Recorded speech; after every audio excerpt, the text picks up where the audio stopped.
এখন আমরা দেখব সিলেট বোর্ড 2022। সিলেট বোর্ড 2022 দেখো এই চিত্রটা আমার খুব ফেভারিট চিত্র।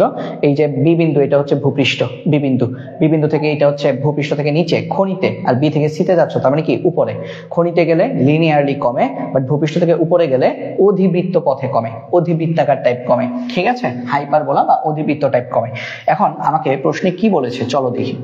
গরুর গতে কি বলেছে? গরুর গতে আমাদেরকে বলেছে যখন কোনো বস্তু এ বিন্দুতে অবস্থান করে তখন অভিকর্ষজ ত্বরণের মান নির্ণয় করো। এ বিন্দুতে অবস্থান করে, এ মানে কি খনিতে, মানে ভূপৃষ্ঠ থেকে নিচে, তাহলে তখন অভিকর্ষজ ত্বরণের মান নির্ণয় করো। গ, এখানে এ বিন্দু ভূপৃষ্ঠ থেকে নিচে, ভূপৃষ্ঠ থেকে গভীরের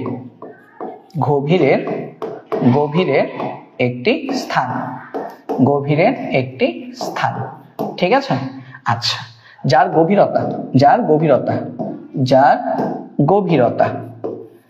গভীরতা h ইকুয়াল টু কত? ভূপৃষ্ঠ কত? কেন্দ্র থেকে r দূরত্ব, আর a কত? কেন্দ্র থেকে r/2, তাহলে গভীরতাটা কি আসবে? r-r/2। তো লসাগু করলে কত আসবে? r/2।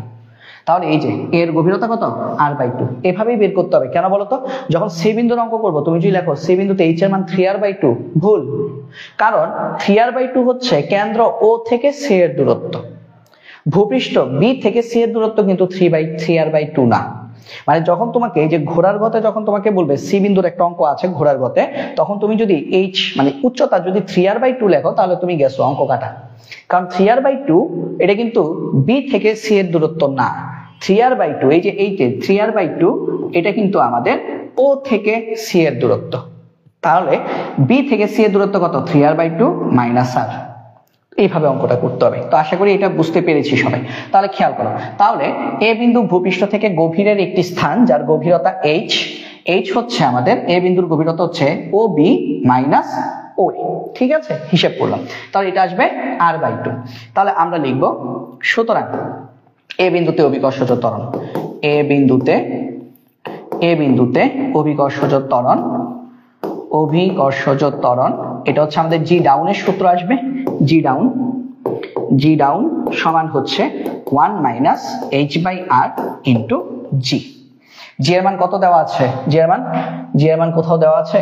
জি এর মান কোথাও দেওয়া নাই, তাহলে জি এর মান আমরা 9.8 ধরে নিব, ঠিক আছে, যেহেতু দেওয়া নেই। তাহলে আমরা লিখব বা, এখন এই জি ডাউন মানে কি? জি এ সমান 1 মাইনাস h কত? h হচ্ছে r/2, তাহলে h হচ্ছে r/2, আবার এই যে r এটা নিচে আছে, এই যে r ইন্টু জি, ঠিক আছে। তাহলে এটা সমান আমাদের কত আসবে? এ বিন্দুতে অভিকর্ষজ ত্বরণ জি এ সমান r কাটা, তার মানে আমরা কত পাচ্ছি? 1/2 ইন্টু জি। তার মানে আমরা এখান থেকে পাচ্ছি জি অফ এ ইকুয়াল টু, এটা লসাগু করলে এটা আসবে হাফ ইন্টু জি, ঠিক আছে, এটা আসবে আমাদের হাফ ইন্টু জি। তাহলে সমান বা জি A equal to half into জি এর মান কত? 9.8। তার মানে সুতরাং এ বিন্দুতে অভিকর্ষজ ত্বরণ হচ্ছে 4.9 মিটার পার সেকেন্ড স্কোয়ার। তো আশা করি এটা সবাই বুঝতে পেরেছি, ঠিক আছে। তো এই অঙ্কটা আমরা বুঝতে পেরেছি কিনা আমাকে একটু বলো, এই অঙ্কটা বুঝতে পেরেছো কিনা একটু জানো, ঠিক আছে। তো যারা মনে করো রেগুলার ক্লাস করতেছো, তোমাদের কিন্তু মহাকর্ষ অভিকর্ষ পুরো অধ্যায়টা কিন্তু আজকে একদম ফিনিশড হয়ে যাচ্ছে। তবে আমি তোমাদেরকে একটা পরামর্শ দিব ভাইয়া, তোমাদের টেস্ট পেপার বা গাইডে তোমরা 2024, 2023, 2022 এই 3 বছর তো আমি করিয়ে দিচ্ছি। মোট কটা? সব প্রথমে হচ্ছে 9টা, পরে 10টা, আজকে 9টা, মোট 28টা সিকিউ ভাইয়া করে দিচ্ছি। 28টা সিকিউ তুমি নর্মালি আমি বলি তোমাদের যে সকল ফ্রেন্ডরা পড়াশোনা মানে করে না বা মানে মনে করে আমি হচ্ছে অনেক পারি, তারা কিন্তু 28টা সিকিউ কিন্তু প্র্যাকটিস করে নাই। বাট আমার ক্লাসের বদলতে কিন্তু তোমরা কিন্তু 3 দিনে, এক সপ্তাহের মধ্যে 3 দিনে কিন্তু 28টা সিকিউ সলভ করে ফেলতেছো, যেভাবেই হুক করা হয়ে যাচ্ছে। তার মানে তোমরা তাদের থেকে কিন্তু এগিয়ে গেছো। এই জিনিসটা একটু মাথায় রাখবা, এবং এটা নিয়ে, এটা আবার অহংকারের বিষয় না, এটা হচ্ছে তোমার একটা স্যাটিসফ্যাকশনের বিষয়, মেন্টাল স্যাটিসফ্যাকশন, যে হচ্ছে হ্যাঁ আমি তাদের থেকে বেশি, মানে আমি তাদের থেকে একটু এগিয়ে গেলাম, ঠিক আছে। কারণ এইভাবে মানে বসে বসে আমার সাথে যখন প্র্যাকটিস করতেছো তখন হচ্ছে করা হয়ে যাচ্ছে, কিন্তু যদি তুমি যে বাসায় যদি বসতে যাও, যখন গাইডেড টেস্ট পেপারে যখন অঙ্কগুলো দেখবা, অঙ্কগুলো খুব বোরিং ভাবে ব্যাখ্যা করা থাকে, তখন কিন্তু আমাদেরকে এই জিনিসগুলো করতে ভালো লাগে না। বাট এখন তোমরা এই 2024, 2023, 2022 এই 3 বোর্ডের প্রশ্ন যখন পারো, একটু কষ্ট করে 2021 হচ্ছে এই অধ্যায় থেকে কোনো পরীক্ষা আসে নাই, কারণ 2021 শর্ট সিলেবাস এই অধ্যায়টা ছিল না। 2020 তো করোনার বছরই ছিল, তোমরা কষ্ট করে 2019 2018 এই 2 বছরের প্রশ্ন একটু বাসায় একটু প্র্যাকটিস করবা, ঠিক আছে? তাহলে হচ্ছে তোমাদের পুরো মানে যে বিষয়টা, আমাদের পুরো বিষয়টা হচ্ছে কভার হয়ে যাবে। আবার এই অধ্যায়ের এমসিকিউ ভাইয়া 250টার উপরে নিয়েছি, সবগুলো এমসিকিউ তুমি যে বাসায় বসে বসে যদি প্র্যাকটিস করো, তারপর তোমার টেস্ট পেপারে অথবা গাইড থেকে তুমি যদি প্র্যাকটিস করো, তাহলে ইনশাআল্লাহ এই অধ্যায় থেকে তোমাদেরকে কেউ এমসিকিউ এবং সিকিউতে আটকাতে পারবে না। তাহলে দেখি ঘ নাম্বার প্রশ্ন দেখি। ঘ নাম্বার প্রশ্নে আমাদেরকে কি বলেছে? ঘ নাম্বার প্রশ্নে আমাদেরকে বলেছে উদ্দীপকে বর্ণিত এ ও সি বিন্দুর মধ্যে এবং কোথায় কোন একটি বস্তুর ওজন বেশি অনুভব করবে।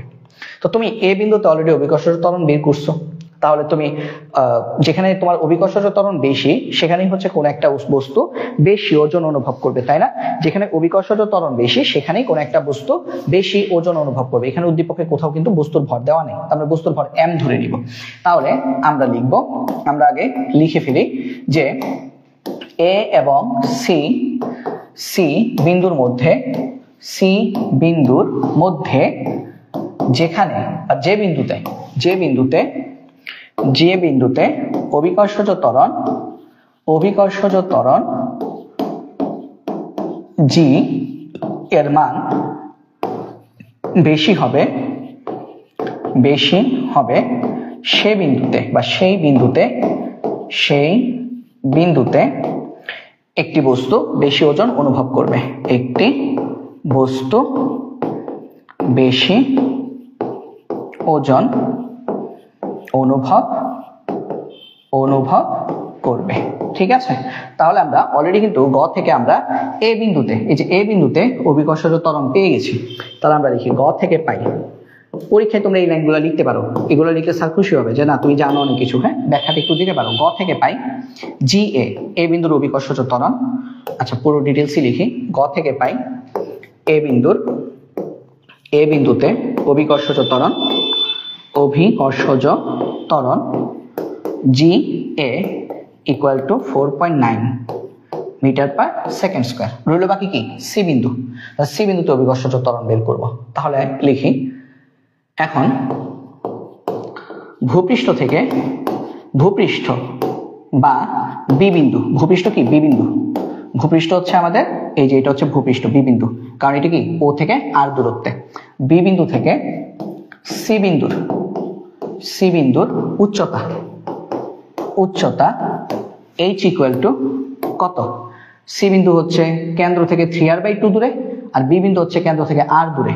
তাহলে এটা কত আসবে? 3r/2 minus r। এই জায়গাটা ভুল করতে পারো তোমরা, পরীক্ষার সময় কি করবে? h ইকুয়াল টু 3r/2 দিয়ে বসে থাকবা না, h ইকুয়াল টু 3r/2 না, 3r/2 হচ্ছে কেন্দ্র ও থেকে সি বিন্দুর দূরত্ব, বাট আমাকে বের করতে হচ্ছে ভূপৃষ্ঠ থেকে সি বিন্দুর দূরত্ব, বি থেকে সি বিন্দুর দূরত্ব, ঠিক আছে? তাহলে এটা সমান আমাদের কত আসবে? r/2। এটাও সেম r/2, এটা যেমন r/2 এটাও r/2, ঠিক আছে?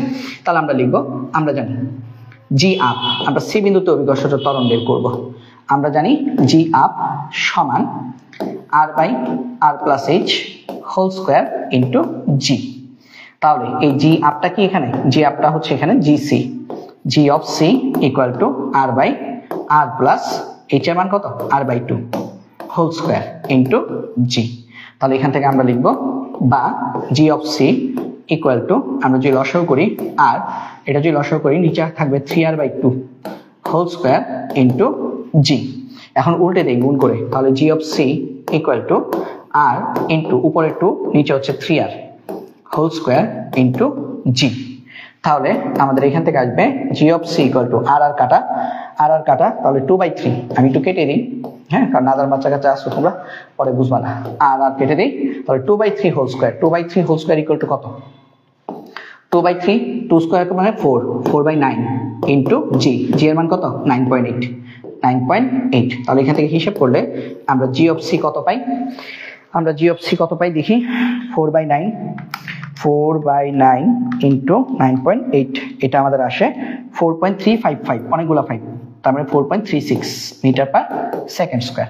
তখন আমরা লিখব যেহেতু জি এ কত পেয়েছিলাম ভাইয়া? 4.9, এটা কত? 4.3। তাহলে জি এ বড়, জি এ জিসি থেকে বড়, তাই আমরা বলতে পারি এমজিএ, ওজনের ব্যাপার তো, এমজিএ আমাদের এমজিসি থেকে বড়, এমজিসি থেকে বড়। আর এমজিএ মানে কি? ডব্লিউ, ওজন। তার মানে এ বিন্দুতে ওজন সি বিন্দুতে ওজন থেকে বেশি। অর্থাৎ কোথায় আমাদের কোন একটা বস্তুর ওজন বেশি অনুভব করবে, এ বিন্দুতে বেশি অনুভব করবে। সুতরাং এ বিন্দুতে বেশি ওজন অনুভব করবে, এ বিন্দুতে বেশি ওজন অনুভব করবে।